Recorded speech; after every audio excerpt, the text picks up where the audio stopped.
दोस्तों, आज की कहानी अमीर बहन और एक गरीब भाई की कहानी है।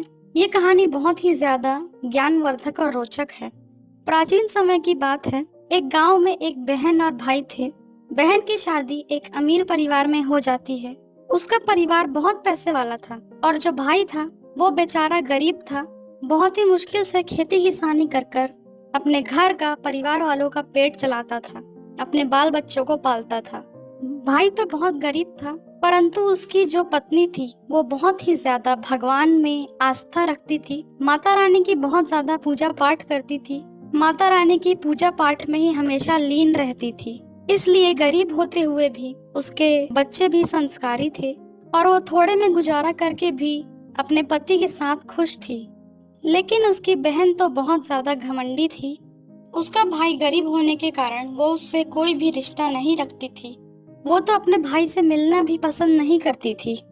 एक बार बहन के ननंद की शादी थी तो उसने सभी रिश्तेदारों को बुलाया, परंतु अपने भाई को नहीं बुलाया। क्योंकि उसका भाई गरीब था, इसलिए उसे शादी में नहीं बुलाया। और उसके भाई को ये शादी की खबर कहीं से मिलती है तो वो अपनी पत्नी को कहता है कि हमें शादी में जाना है। तब उसकी पत्नी कहती है कि तुम्हारी बहन ने तो कोई भी निमंत्रण नहीं भेजा है, हम वहाँ कैसे जा सकते हैं। परंतु उसके भाई ने कहा कि नहीं नहीं, मेरी बहन ने मुझे निमंत्रण भेजा है और इसलिए हमें वहां जाना चाहिए। और वो अपनी पत्नी से झूठ बोलकर जितना भी उसके पास पैसा था उससे कपड़े लत्ते और मिठाइयाँ खरीदकर अपनी बहन के ससुराल चल दिया। जब वो अपनी बहन के ससुराल के दरवाजे पर पहुंचा, तभी उसकी अमीर घमंडी बहन ने उसे खिड़की से देख लिया कि उसका भाई आया है, लेकिन वो तो उसको देखकर भी पीछे हट गई। जब बहन की देवरानी ने उसे देखा तो वो दौड़ी दौड़ी अपनी जेठानी के पास गई और बोली कि तुम्हारा भाई आया है। तब वो अपने देवरानी से कहने लगी कि मेरे ससुर बैठे हैं, इस कारण मैं नहीं जा सकती, परंतु तुम बताओ कि मेरा भाई का भेष कैसा है, वो क्या पहनकर आया है और क्या क्या लाया है। तब उसकी देवरानी ने कहा कि दीदी, तुम्हारे भाई ने तो बहुत मैले कपड़े पहने हुए हैं जो जगह जगह से फटे हुए हैं, और हाथ में उसने झोला पकड़ा हुआ है जिसमें कुछ रखा हुआ है। और ये सुनकर बहन ने कहा कि मेरे भाई को पीछे के दरवाजे से भेज दो। अब उसकी देवरानी ने उसके भाई को पीछे के दरवाजे से भेज दिया।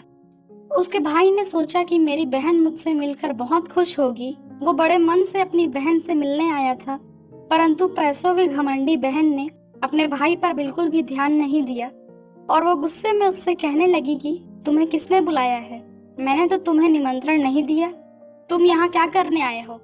और बहन ने ये भी नहीं पूछा कि मेरा भाई भूखा प्यासा है, कुछ खाया है कि नहीं, उसका परिवार, उसके बाल बच्चे कैसे हैं। ये सब पूछने के बजाय वो अपने भाई पर चिल्लाने लगी और कहने लगी कि इस फटीचर कपड़ों में तुम मेरे घर आए हो, अगर किसी ने तुम्हें देख लिया तो मेरी सारी इज्जत मिट्टी में मिल जाएगी, तुम यहाँ आखिर करने क्या आए हो। तब भाई अपनी बहन से बोला कि बहन, मेरा तो बड़ा मन था तुझसे मिलने का, परंतु मुझे नहीं पता था कि तू मुझसे मिलकर इतनी गुस्सा हो जाएगी। और फिर बहन कहती है कि चलो आ गए हो तो ठीक है, और फिर उसे एक कमरे में ले जाती है और उस कमरे में अपने भाई को बंद कर देती है ताकि उसे कोई भी ना देख पाए, और कहती है जब तक मैं ना कहूँ तब तक यहाँ से बाहर मत निकलना। बेचारा उसका भाई इतनी दूर से पैदल आया था, भूखा प्यासा था, परंतु उसकी बहन ने कोई भी ध्यान नहीं दिया और उसे एक कमरे में बंद करके रख दिया। और ऐसे ही समय बीता और 2 दिन बीत गए, परंतु अपने भाई को उसने कमरे से बाहर नहीं निकाला। बहन का घर तो मेहमानों से भरा हुआ था, परंतु वो बेचारा भाई कमरे के अंदर भूख प्यास से तड़प रहा था। और जब उससे सहा नहीं गया तब उसने दरवाजे पर पीटना शुरू किया कि कोई तो खोलो, यहाँ से मुझे बाहर निकालो। तब उसकी देवरानी ये आवाज सुन लेती है और वो दरवाजा खोलती है, और फिर वो भाई अपनी बहन से बिना मिले पीछे के दरवाजे से वापस लौट जाता है, क्योंकि वो ये अच्छे से समझ गया है कि अब उसकी बहन से उसका कोई भी मतलब नहीं है। उसकी बहन बस पैसों से प्रेम करती है, वो अपने भाई को भूल चुकी है। और ऐसे ही भूखा प्यासा बेचारा उसका भाई वापस अपने घर की तरफ चल पड़ा। लेकिन रास्ते में जाते जाते उसके पैर लड़खड़ाने लग गए और वो रोने लग गया, और रोते रोते ही कहीं पर रुक जाता, थोड़ी देर बैठता, फिर उसके बाद उठकर फिर चलता, और फिर कहीं रोते रोते फिर से बैठ जाता। ऐसे ही करते करते वो आधे रास्ते तक पहुंच गया, परंतु भूख प्यास के मारे बेचारा एकदम अधमरा सा हो गया था। और जैसे ही उसे बेहोशी छाने लगी, तब उसे एक बुढ़िया नजर आई और उस बुढ़िया ने उस भाई का सर अपनी गोद में रख लिया और धीरे धीरे उसके सर को हाथ से सहलाने लगी। और जब भाई की आंख खुली तो उसने देखा कि ये एक बूढ़ी माई है। तब उसने पूछा, आप कौन हो? तब बूढ़ी माई ने कहा कि मैं तो इसी जंगल में रहती हूँ और जब मैंने तुम्हें गिरते हुए देखा तो मैं तुम्हारे पास चली आई। दोस्तों, वह बूढ़ी माई कोई और नहीं, अवसान माता थी, क्योंकि उस भाई की पत्नी हमेशा माता रानी की पूजा पाठ में लगी रहती थी। इसलिए उसके पति की रक्षा के लिए अवसान माता बूढ़ी माई के भेष में आई। अवसान माता ने उसे जल पीने के लिए दिया और कहा कि बताओ मुझे तुम्हारी क्या परेशानी है। तब वो बेचारा बहुत ज्यादा रोने लग गया और अवसान माता से बोला कि मैं तो अपनी बहन से बहुत प्रेम करता हूँ, परंतु मेरी बहन तो बस पैसों के लालच में ही अंधी हो गई है। और बताता है कि उसकी बहन ने उसके साथ कैसा व्यवहार। और वो रोते रोते कहने लगा कि माई, अगर मैं घर गया तो मेरे बीवी बच्चे पूछेंगे कि आप शादी से क्या क्या लाए हैं, परंतु मैं अपने बीवी बच्चों को क्या जवाब दूंगा, और ये सोच सोच के ही मैं परेशान होता जा रहा हूँ। बूढ़ी माई ने कहा कि बेटा तुम चिंता मत करो, यहाँ थोड़ी सी आगे ही मेरा तरबूज का बगीचा है, तुम चलो मेरे साथ और तुम तरबूज तोड़ लो और अपने साथ रख लो और इन्हें घर ले जाओ। और वो भाई बूढ़ी माई की बात मानकर तरबूज अपने थैले में रख लेता है और अपने घर चल पड़ता है। और जब वो अपने घर पहुंचता है तब उसके बीवी बच्चे भाग कर आते हैं और बच्चे सोचते हैं कि जरूर पिताजी कुछ लाए होंगे, क्योंकि झोला तो बहुत भरा हुआ लग रहा था। और बच्चे ये भी सोचे कि बुआ तो बहुत ज्यादा पैसे वाली है, तो उसने जरूर हमारे लिए कुछ महंगा और अच्छा भेजा होगा, बहुत सारे उपहार भेजे होंगे। ये सब सोचकर बच्चे बहुत ज्यादा खुश होने लग गए। और उसकी पत्नी भी हाथों में पानी का ग्लास लाती है और पूछती है कि दीदी ने ऐसा क्या दे दिया, ये तो पूरा झोला भरा हुआ है। परंतु वो बेचारा छोटा सा मुंह लेकर अपनी पत्नी से कुछ भी नहीं कह पा रहा था और बोलता है कि जो भी उसने दिया है सब कुछ थैले में रखा है। और जब उसकी बीवी उस थैले को खोलती है तो देखती है कि उसमें एक तरबूज रखा है और वो तरबूज पूरा सोने का बना हुआ है। तब उसकी पत्नी सोचती है कि जरूर दीदी को हमारी गरीबी देखी नहीं गई होगी, इसलिए उसने अपने भाई की मदद करने के लिए सोने का तरबूज दे दिया। और वो आश्चर्य में पड़ जाती है, सोचती है कि जरूर ननंद को अपने भाई का दुख देखा नहीं गया होगा। और जब वो एक दूसरे तरबूज को काटने लगी तब उस तरबूज के अंदर हीरे मोती चमक रहे होते हैं। और जब उसकी पत्नी उससे पूछती है कि ये तुम क्या लेकर आए हो, क्योंकि शादी में तो मिठाइयाँ और तोहफे मिलते हैं, परंतु वो तो तरबूज लाया। तब वो कहता है कि क्या है, ऐसा क्या भेज दिया है उसने। तब उसकी पत्नी बताती है कि देखो दीदी ने कितना सारा धन भेजा है, इतना धन भेजने की क्या जरूरत, जरूर उसे अपने भाई का दुख नहीं देखा गया होगा। कितनी अच्छी बहन है तुम्हारी, हमारी तो पूरी गरीबी ही खत्म कर दी। और दोस्तों, इस प्रकार वो लोग बहुत ज्यादा पैसे वाले बन जाते हैं, परंतु जो असली सच्चाई थी वो राज उस गरीब भाई ने अपनी पत्नी को नहीं बताया। अपनी पत्नी को तो नहीं बताया था, तो उसकी पत्नी यही सोचती थी कि हम अपनी ननंद के कारण ही इतने पैसे वाले बने हैं। और वहाँ उसकी बहन इतनी ज्यादा पैसों के घमंड में चूर थी कि उसने तो इतना भी नहीं सोचा कि मेरा भाई भूखा प्यासा यहाँ से गया है, पता नहीं वो घर पहुँचा भी होगा कि नहीं पहुँचा होगा, खोज खबर नहीं रखती है, क्योंकि वो तो पैसों के घमंड में चूर थी। और इधर दूसरी तरफ उस भाई की पत्नी कहती है कि जब तुम्हारी बहन ने हमारे लिए इतना कुछ किया है तो तुम अपने बहन को कुछ दिन हमारे घर में ठहरने के लिए ले आओ। तब उस भाई ने अच्छे उपहार खरीदे और अच्छे कपड़े पहने, क्योंकि अब तो वो पैसों वाला बन गया था, और कई सारे उपहार लेकर अपनी बहन के घर चल पड़ा। और जब वो बहन के घर पहुंचा तब उसकी देवरानी ने फिर से उसे देखा और उसने अपनी जेठानी को बताया कि तुम्हारा भाई आया है। तब वो घमंडी बहन फिर से पूछने लगी कि मेरा भाई किस भेष में आया है और क्या क्या लाया है। तब देवरानी ने बताया कि तुम्हारे भाई ने तो बहुत अच्छे रेशमी वस्त्र पहने हुए हैं और बहुत सारे उपहार लाया है। तब वो कहने लगी कि दरवाजे पर मेरे ससुर बैठे हैं, इसलिए मैं अपने भाई से मिलने नहीं जाऊंगी। और अपनी जेठानी को कहती है कि तुम उसे अंदर ले आओ। और उसकी जेठानी उसे घर में लाती है और उसका बहुत सेवा सत्कार करती है। तब भाई सोचता है कि मेरी बहन कितनी अजीब है। जब मेरे पास कुछ नहीं था, गरीब था, तो मेरी बहन ने मुझे पानी तक नहीं पूछा था। आज मुझे लड्डू पेड़े खिला रही है। आज मेरे पास इतनी धन दौलत है तो मेरी इतनी खातिरदारी कर रही है। लेकिन उसने ये सब बातें अपने मन में ही रखी और कुछ भी नहीं बोला। तब उसने अपनी बहन से कहा कि बहन, तेरी भाभी बहुत जिद कर रही है और तुझे कुछ दिन के लिए घर बुला रही है। तब बहन बोलती है कि हाँ भाई, मुझे भी बहुत दिन हो गए मायके गए हुए।